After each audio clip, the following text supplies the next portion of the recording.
2 black men are fatally shot by police, followed by an apparent retaliation in Dallas, resulting in the deaths of 5 officers. The horrific events this week have all been caught on various forms of social media. The messages raw, mostly live, and completely unfiltered. Please note that some viewers may find this material upsetting.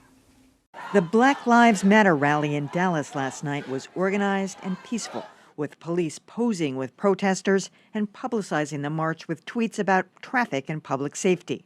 Then suddenly, chaos. Holy they're shooting right now, and there's an officer down. It's coming from the right over there. They're telling me to go. I gotta go. I got everything, man. I got everything. Yes, he did, and he wasn't alone. Social media captured the events as they unfolded, including the police's own Twitter feed. Let's go! This ain't no TV show, this is live! They also sent out pictures asking the public for help finding suspects. The Dallas demonstration was just one of many in response to 2 police killings of black men this week.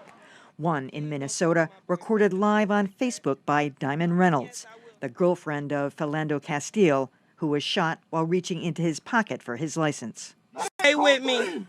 We got pulled over for a busted tail light in the back, and he let the officer know that he had a firearm and he was reaching for his wallet, and the officer just shot him in his arm. Even after she was forced out of her car and put in handcuffs, Reynolds kept rolling for 9 long minutes, pleading with Facebook friends for help. I need a ride. Just one day earlier, cell phone video captured what happened when Baton Rouge police approached Alton Sterling, who was selling CDs at a convenience store parking lot.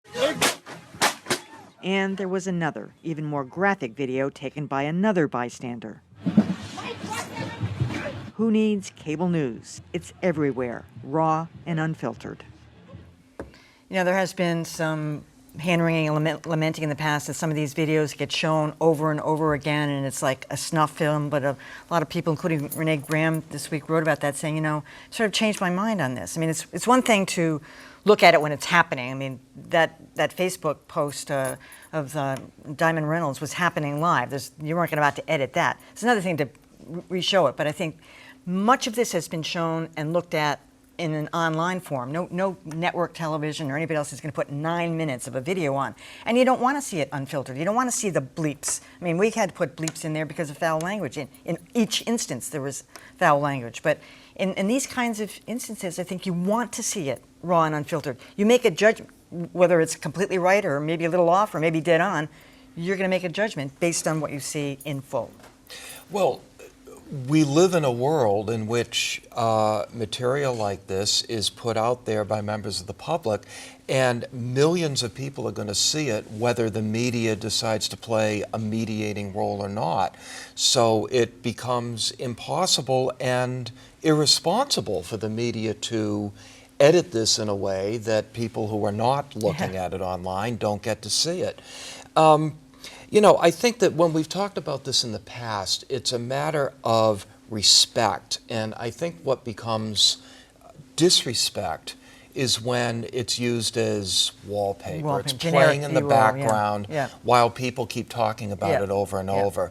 But as long as it's moved to the foreground and we see it and it's talked about in the context of what actually happened, that's respectful, and it's news, and it needs to be seen. And just to make that point, you know, no one had ever seen anything like it. I'll speak for myself then. That Facebook message that young woman composed herself to do and felt it was necessary for her to do, just to get the scenario on the record right in that moment. I mean, she was committing to broadcasting it in real time, and there has been a lot of discussion, you know, lots of discussion about what social media does to our media ecosystem, but it can be incredibly empowering for people who don't feel that their messages are reaching a larger audience to be able to broadcast it directly. And I will say, I don't think I've ever seen a more powerful video than that one, and I think I speak on behalf of a lot of people who feel that way. You know, I think, you know, having the very restricted constraints about what you show is a very mass media way of looking at things, and mass media kind of doesn't exist in the same way that it used to. There were so many different ways of getting information about each of these incidents over the past week that each outlet is making its own decision for what its own audience is willing to hear.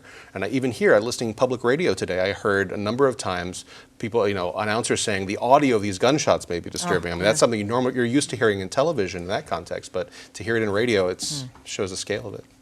Well, there's obviously a huge news value to these stories. I mean, we've been talking like nonstop about police having body cameras and young unarmed black men getting killed. These two guys had guns. They weren't using them, obviously, but they did have them. But it's become a huge story in America. So it does have great news value because many people would not believe this if they didn't see it with their own eyes. And many people are still disbelieving, saying what happened beforehand and how did it come to this.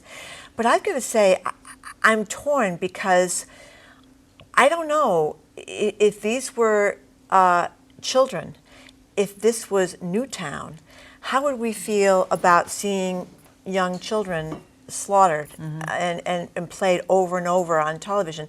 Would we feel differently if this was a blonde-haired white woman instead of a black man being slaughtered over and over again on television? Well, we had that discussion a couple of weeks ago about the nightclub shooting. Why just the audio? Why not show the video? And why not show the video in Newtown? It's certainly horrible. Well, some people have argued that we would have had gun control had we shown that. But on the other hand, would you want your child shown over and over again on television? I don't think so. Well, there's so many levels of how social media was used in all of this. So let's go back to Baton Rouge for just a minute. So you have that one video that you saw, then the second one.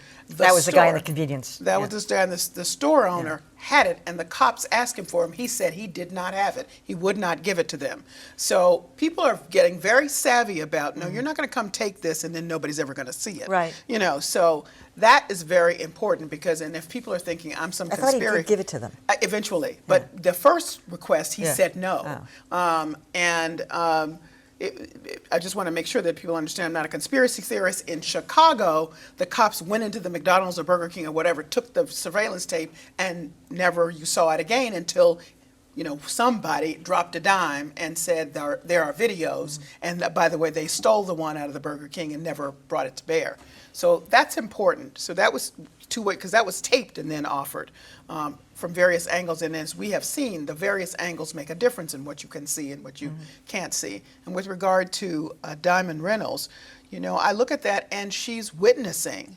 What struck me was the first words, "Stay with me." Yeah. She begins by, and she's knowing that people are white. And even if she only got a few minutes of it out, she was going to make sure somebody could say, that woman was on talking about this. Where is that video? What is going on? And it was also protective for her because, I think, even with his hand shaking, he could, after a minute, realize the woman is taping now. Now, if you're going to do something else, the policeman, we're going to see it. So there won't be any other question about what happened. So they could have shot her and taken the phone. Well, that's the thing. You also saw the out-of-control police officer. Right. Exactly. Really he was saying the F word. Exactly. Yes. And shaking. His Shaking. hand is shaking. Both cases they were doing that. Right. So it's very valuable, and it's certainly news. And by the way, in Dallas, I just want to say this. It makes a difference to see that the people who were shooting at the cops obviously were in some way military informed, the way they were darting around the poles, what the weapons they had. That also adds, breadth to the story as well.